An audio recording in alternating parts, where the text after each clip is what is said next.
In this video, we're going to take a look at a couple of applications of the ideal gas law in solving different problems related to the molar mass of a gas or to its empirical or molecular formula.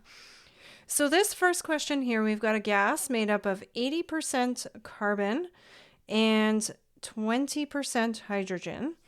4.60 grams of the gas occupies a volume of 2.5 liters at 1.5 atmospheres and 25 degrees Celsius, and we want to figure out the molecular formula of the gas.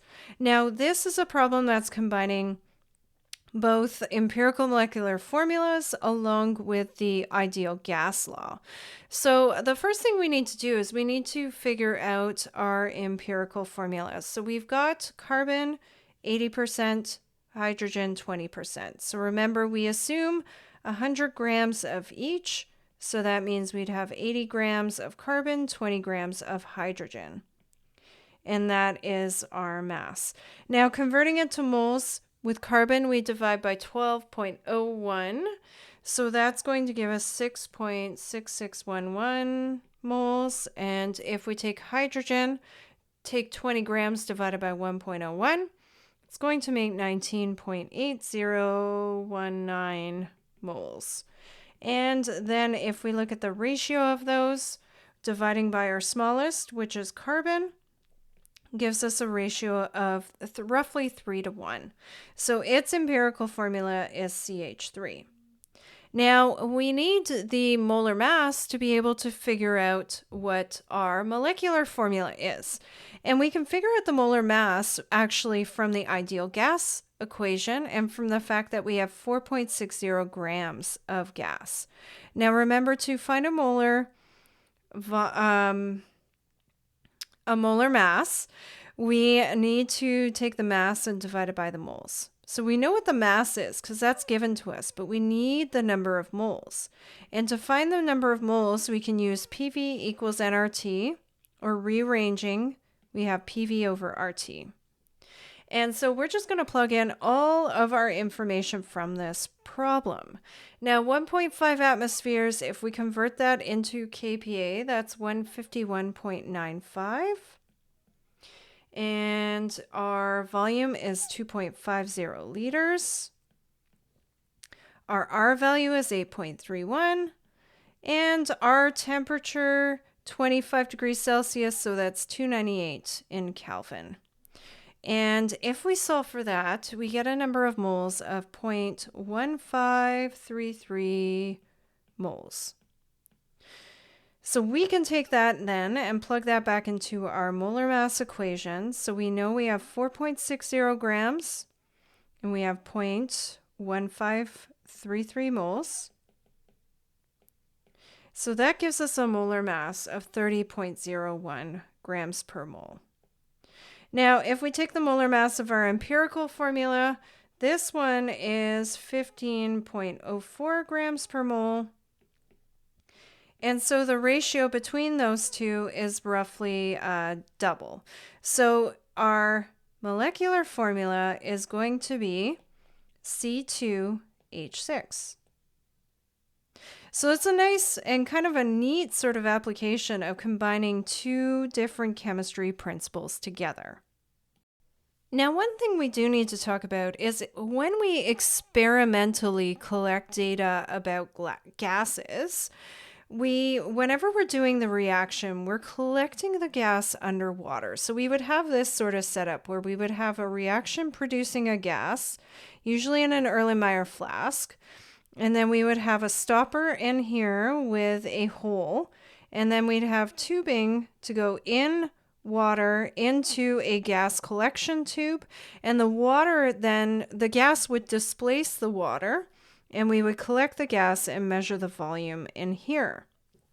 Now, what's important to note here is that the pressure of that we're measuring, that we're able to see here, the total pressure is actually equal to the pressure of the gas from the reaction, as well as there's a bit of pressure from the water vapor as well that comes into play.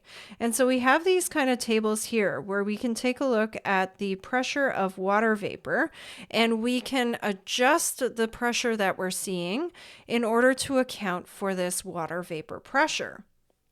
So this gas law here is known as Dalton's law of partial pressures. And so what it says is just that the total pressure is equal to the sum of all the different component pressures available. So what does this mean? Well, if we take a look at this problem here, we have 0.0460 grams of unknown gas that occupies 360 milliliters when collected over water. So that is key. If you see that term, that means you need to account for water vapor pressure. We've got 20 degrees Celsius and an atmospheric pressure or total pressure of 80 kPa. Calculate the molar mass of the gas.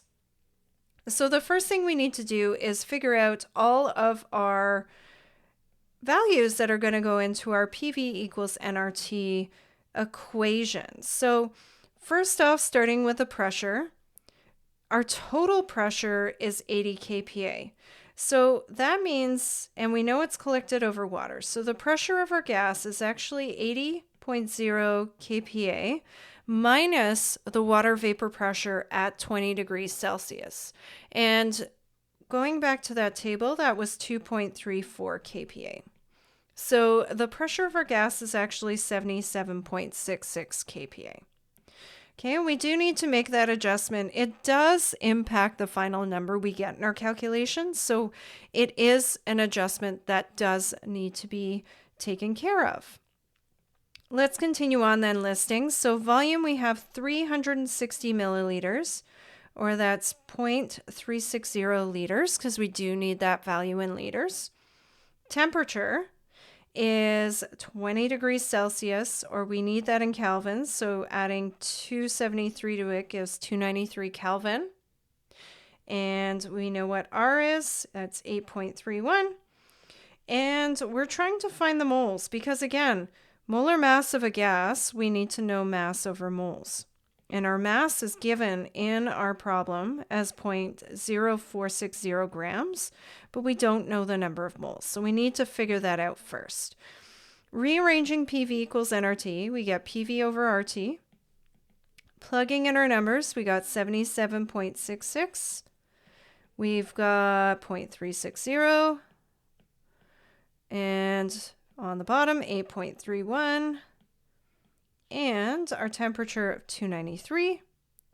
So solving for that gives us a number of moles of 0.01147.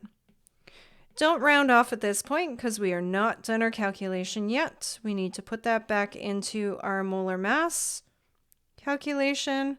So we've got 0.0460 grams over 0.01147, so on, moles. And that's going to give us a molar mass, if we round it off to the correct sig digs, of 4.01 grams per mole. Okay, so that's our final answer for this problem. Now, one more part to this question, part B, says, which of the following is likely to be a chemical formula of the gas? Helium, hydrogen, fluorine, or CO2?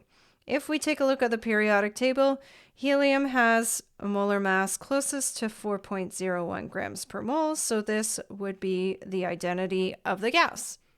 So that's a couple of applications of the ideal gas law. Now let's move on to our next task.